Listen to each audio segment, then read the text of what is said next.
నుంచి ప్రారంభమైంది నా యాత్ర. నిన్నే నిర్మల్లో మీటింగ్ అయింది. ఈ పర్యటనలో భాగంగా నేను పొద్దున్నే సారంగపూర్ బయలుదేరే టైంలో ఈ పిడుగు పడింది. ఏం పిడుగు పడింది? కొన్ని వందల వేల సంవత్సరాల నుంచి గ్రామాలలో ఉండే నిరంకుశ సాంప్రదాయం చూడండి, గ్రామ బహిష్కరణ సాంప్రదాయం. ఆ సాంప్రదాయాన్ని మళ్ళా ఈ అగ్రకుల ఆధిపత్యం కలిగిన స్వభావంతో మీ గ్రామంలో యాదవ కులాన్ని బహిష్కరిస్తున్నట్టుగా ఆడియో వీడియోకి సంబంధించిన సంపూర్ణ ఆధారాలతో సహా నాకు దగ్గరికి డాక్యుమెంట్ వచ్చింది. I'm high court advocate also. నేను హైకోర్టు అడ్వకేట్ని. 1950 తర్వాత ప్రివెన్షన్ సివిల్ రైట్స్ యాక్ట్ అని ఒకటి వచ్చింది, పీసీఆర్ యాక్ట్ అని ఒకటి వచ్చింది. ఆ యాక్ట్ ప్రకారం ఎక్కడైనా గ్రామ బహిష్కరణ జరిగితే మొత్తం రాష్ట్రం నుంచి కూడా బహిష్కరిస్తారు. ఎవరిని బహిష్కరించిన వాడిని ఇమీడియట్ గా నేను చీఫ్ సెక్రటరీ కలెక్టర్తో మాట్లాడుతున్నా.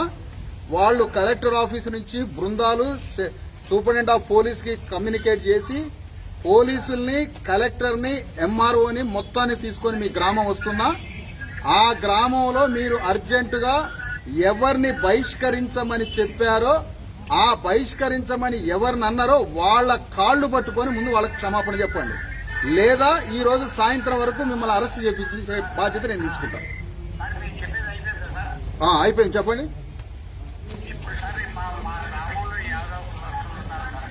ఉన్నారు మొత్తం అడిగినా. ఆగండి రెడ్డి గారు ఆగండి. మీరు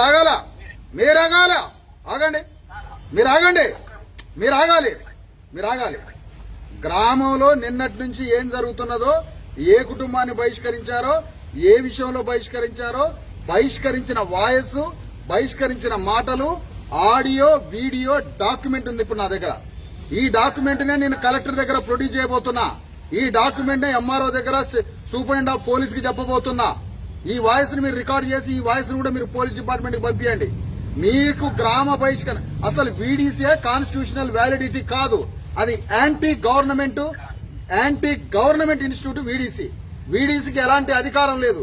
ఏ స్వభావం నీకుంటే నా యాదవ సోదరులను నువ్వు బహిష్కరిస్తావు? నా యాదవ బిడ్డలను ఎట్లా బహిష్కరిస్తావు? యాదవుల్ని బహిష్కరించినంటే శ్రీకృష్ణుడి మీద చేసినట్టే, శ్రీకృష్ణ జాతినే బహిష్కరించినట్టు. నువ్వు ఎంత ధైర్యం ఉంటే ఎంత ధైర్యం ఉంటే యాదవ కులాన్ని బహిష్కరిస్తాను? ₹1,00,000 ఫైన్ కట్టాలా నీకు?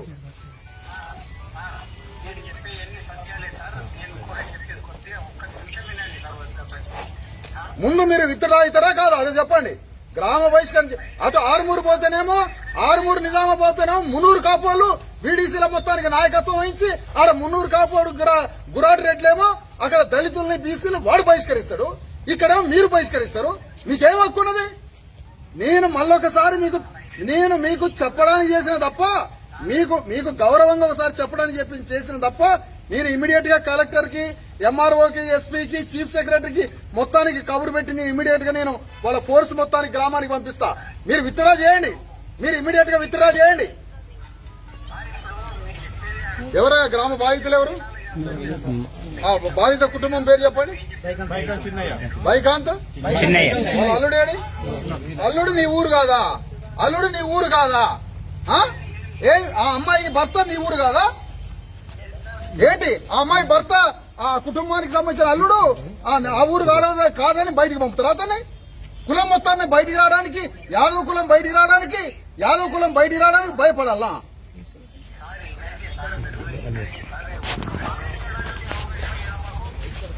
ఎట్నుంచి నువ్వు మాట్లాడుతావు కూడా నాకు తెలుసు.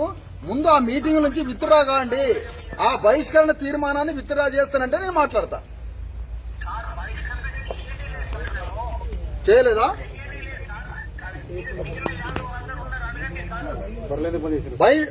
బహిష్కరించి నేను ఆ కుటుంబాన్ని ఆహ్వానిస్తే ఆ కుటుంబం నా దగ్గరికి ఎందుకు రావడాలే?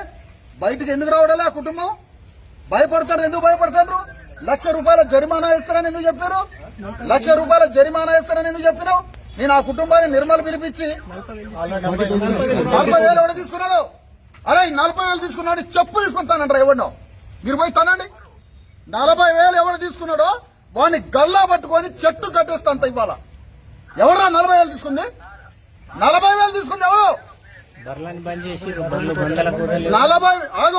40,000 తీసుకున్నాను మాత్రం నేనే బకెట్ల నీళ్ళలో చెప్పు తడిపితంత మాదిరి చెప్పుతో. ఎవడు 40,000 తీసుకుంది? ఎవడు? వాడి పేరు చెప్పండి. 40,000 ఎవడు తీసుకుండు? 40,000 ఎవడు తీసుకుండు? ఎవరు? ఎస్పీ దగ్గర బాండి. వీళ్ళు ఇట్లా వినరు కానీ ఎస్పీ దగ్గర బాండి.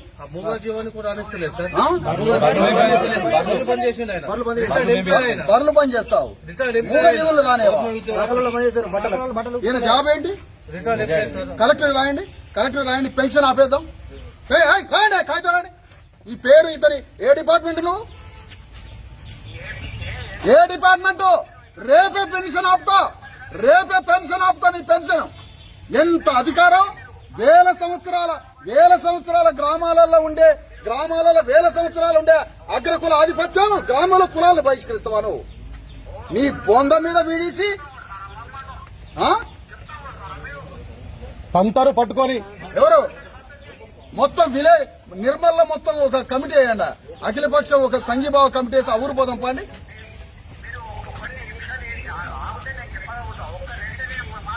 సరే, ఒక పెన్ను కాగితం తీసుకొని నోట్ చేద్దాం. నాకు ఫస్ట్ 40,000 ఎవడు తీసుకున్నాడో, ₹1,00,000 జరిమానా ఎవడో విధించిండో, ఆ కుటుంబాన్ని బయటికి రాకుండా మాట్లాడింది ఎవడో, నా దగ్గర ఆధారాలు. నువ్వు చెప్పు, నువ్వేం చెప్తావు చెప్పు. చెప్పు.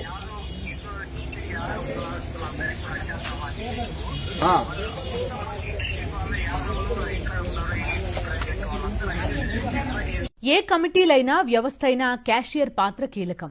సదరు కమిటీ నిర్ణయించిన దాని ప్రకారం క్యాషియర్ నిధుల కేటాయింపు చేయాల్సి ఉన్నా ఆ పాత్ర కేవలం ఒక్కరికే పరిమితం అవడం ఖచ్చితంగా అనుమానాలు రేకెత్తించేదే. ఈ వీడీసీ పెట్టిన చిచ్చు వల్ల ఎవరు మాట్లాడుకోకపోవడము, కలవకపోవడము, ఇప్పుడు వారి పనులకు వారే వెళ్ళడం, వీళ్ళ పనులకు వాళ్ళ పనులకు వీళ్ళు పిలవకుండా ఇటువంటి పరిస్థితులు నెలకొన్నాయి.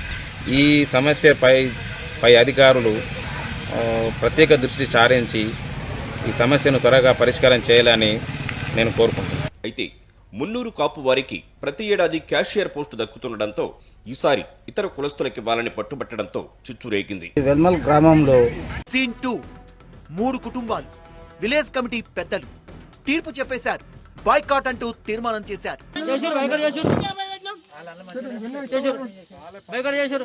దిక్కున్న చోట చెప్పుకోమన్నారు. హుకుం జారీ చేశారు. నిజామాబాద్ జిల్లా. ఇదిగో ఈ కుటుంబాన్ని చూడండి. ఇందల్వాయి మండలం ఎల్లారెడ్డిపల్లికి చెందిన రాజేశ్వర్ కుటుంబం ఇది. ఇతనితో పాటు 2 తమ్ముళ్లు. అంటే మొత్తం 3 కుటుంబాల్ని గ్రామ బహిష్కరణ చేశారు. అచ్చని సీన్లోకి విలేజ్ డెవలప్మెంట్ కమిటీ ఎంటర్ అయింది. ఇక అప్పుడు మొదలైంది అసలు సినిమా. రాజేశ్వర్ కుటుంబాన్ని టార్గెట్ చేశారు. తాము చెప్పినా వినకుండా కోర్టును ఆశ్రయించాడు అన్నది వారి ఆగ్రహానికి కారణం. రాజేశ్వర్ కుటుంబంపై ఫత్వా జారీ చేశారు. బహిష్కరణ వేటు వేశారు. ప్రజాకోర్టు తరహాలో తీర్పిచ్చారు. వీడీసీ ముందు నోరు తెరవడానికి కూడా లేదు. తమ వాదన వినిపించాలంటే ముందుగా 2 లక్షల జరిమానా చెల్లించాల్సిందే. అతగా సంఘం కుల బహిష్కరణ చేసిండ్రు. కోర్టుకు ఎందుకు పోతారు మీరు? పోలీస్ స్టేషన్ ఎందుకు పోతారు? మేము చెప్పినట్టు బాగా భయబందులకు గురి చేస్తారు. ప్రతి ఆదివారం వచ్చిందంటే మాకు భయం. ఏం పిలుస్తారు, ఏం పిలిపిస్తారు. ప్రతి ఆదివారం వచ్చిందంటే ప్రతిరోజు పెద్ద మనుషులు చెప్పినా మాకు భయం అయిపోతుంది. అలా ఈ పొలం అయితే మరి ఘోరంగా ఒడ్లు జరిపేసారు, పైప్లైన్ జరిపేసారు. మొత్తం 20 సంవత్సరాల నుంచి మేము పంట పండించుకుంటున్నాము. 20 సంవత్సరాల పంట పండించుకోగా ఇవ్వలేదు. అప్పుడు ఇవ్వలేదు, ఏమన్నారు. ఇప్పుడు వచ్చి ఈ భూమి మాదే. వీడీసీల అరాచకాలకు మారుపేరుగా మారుతున్నాయని చెప్పాలి. దీనికి ప్రత్యక్ష ఉదాహరణే ఈ పొలం. ఇప్పుడు వివాదాస్పద భూమి ఏదైతుందో భూ వివాదం వల్లనే ఇప్పుడు రామేశ్వర్ కుటుంబాన్ని గ్రామ బహిష్కరణ చేశారు, కుల బహిష్కరణ కూడా చేశారు. తమ ఆధిపత్యాన్ని చెలాయించడానికి వీడీసీ ఎంతకైనా తెగిస్తుంది అన్నదానికి నిదర్శనంగా కనిపిస్తుంది. ఒకసారి మనతో పాటు కుటుంబ సభ్యులు ఉన్నారు. ఈ వీడీసీ పరిపాలన ఎట్లా జరుగుతూ ఉంటదంటే, ఒక ప్యారలల్ గవర్నమెంట్, సమాంతర ప్రభుత్వాన్ని, ఒక ఎగ్జిక్యూటివ్ సిస్టమ్ ని కాదని, చట్టాలను కాదని, భారత రాజ్యాంగాన్ని కాదని దానికి వ్యతిరేకంగా పోతా ఉన్నది.